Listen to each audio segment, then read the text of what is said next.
Ya, Anda kembali di Apa Kabar Indonesia Pagi. Sebelum lanjut perbincangan dengan Prof. Juanda dan juga Pak Taba, kami akan ajak Anda untuk menyimak laporan rekan kami, ada Wana Sari langsung dari Batam. Wana. Ya. Ya, Bayu dan pemirsa, hari ini diagendakan akan ada aksi unjuk rasa mahasiswa yang akan berunjuk rasa di kantor DPRD Kota Batam, dan saat ini di halaman kantor Wali Kota Batam sedang berlangsung upacara ataupun apel gabungan seluruh personel baik dari Satpol PP, TNI, Polri, juga petugas pengamanan dari BP Batam yang jumlahnya keseluruhan ada ribuan, dilengkapi dengan kendaraan taktis dan seluruh satuan begitu. Dan dijadwalkan aksi demo ini bisa jadi akan berlangsung sebelum zuhur atau sesudah zuhur yang berlangsung nanti di DPRD Kota Batam.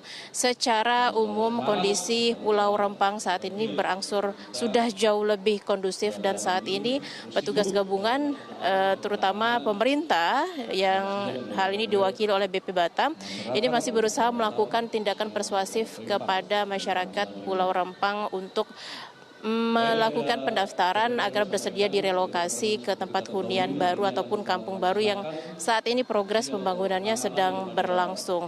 Meskipun saat ini BP Batam sendiri belum merilis berapa jumlah warga Pulau Rempang yang sudah mendaftar untuk bersedia direlokasi.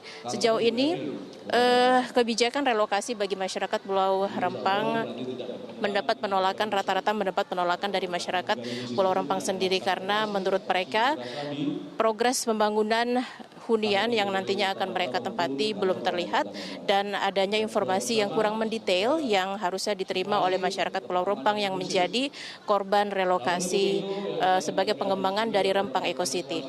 Bayu. Oke, terima kasih Wana Sari melaporkan langsung dari Batam Kepulauan Riau. Informasinya hari ini akan ada aksi kembali yang akan dilakukan oleh warga di sana. Saya mau ke Pak Taba terlebih dahulu. Pak, kalau tadi disampaikan oleh Bayu, bagaimana dengan status kepemilikan sertifikat tanah di sana? Warga sudah berada cukup lama di sana, tapi kita tahu betul bahwa memang kan Pulau Rempang ini masuk dalam daerah free trade zone. Tapi bagaimana statusnya Pak mengenai sertifikat tanah bagi warga di sana?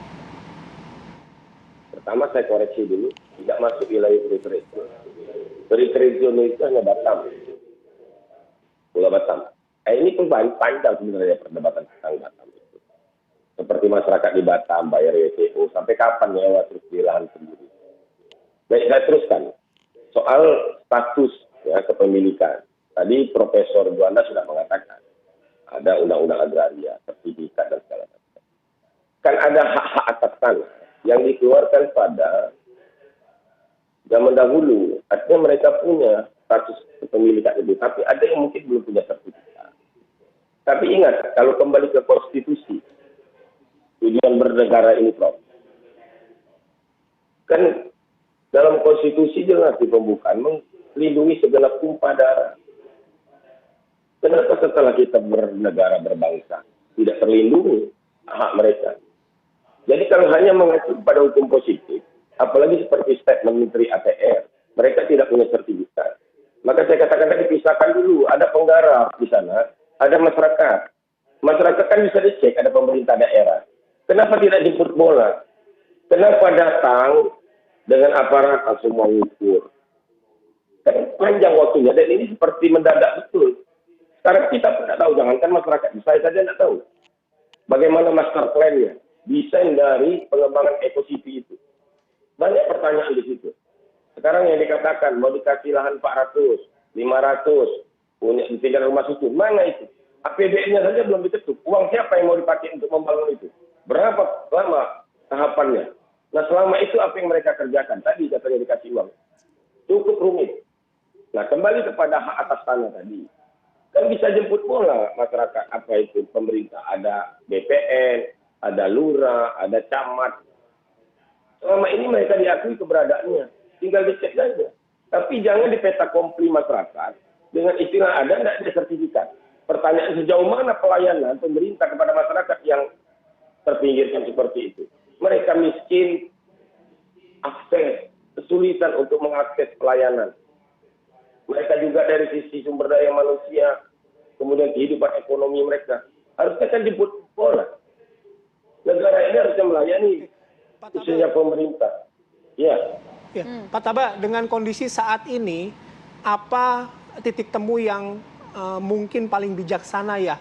Masyarakat tetap mendapatkan haknya, tapi semangat atau program investasi juga tetap berjalan di sana. Ya, karena aksi juga akan berlangsung Ya. lagi hari ini, informasi ya Pak. Itu yang saya mau sampaikan. Ini kan rakyat kita sendiri, jangan menghadapinya sebagai lawan. Ini rakyat kita sendiri, ada sesuatu. Jadi jangan selalu berlindung di atas kewenangan, kekuasaan, demi investasi. Kan bisa didudukkan ini. Untuk apa ada unjuk rasa begini terus misalnya?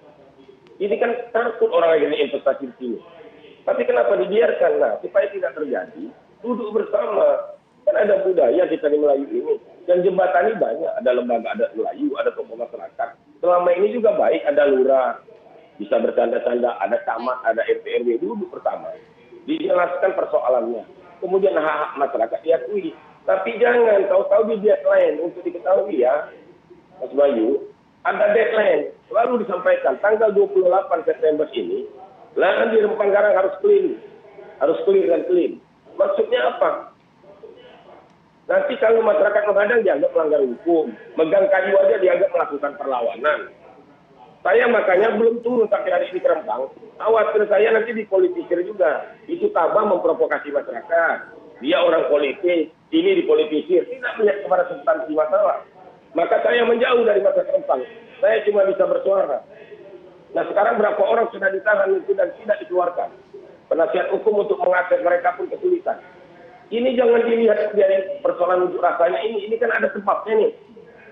Bahwa alasannya mereka tidak tinggal di Rempang, betul.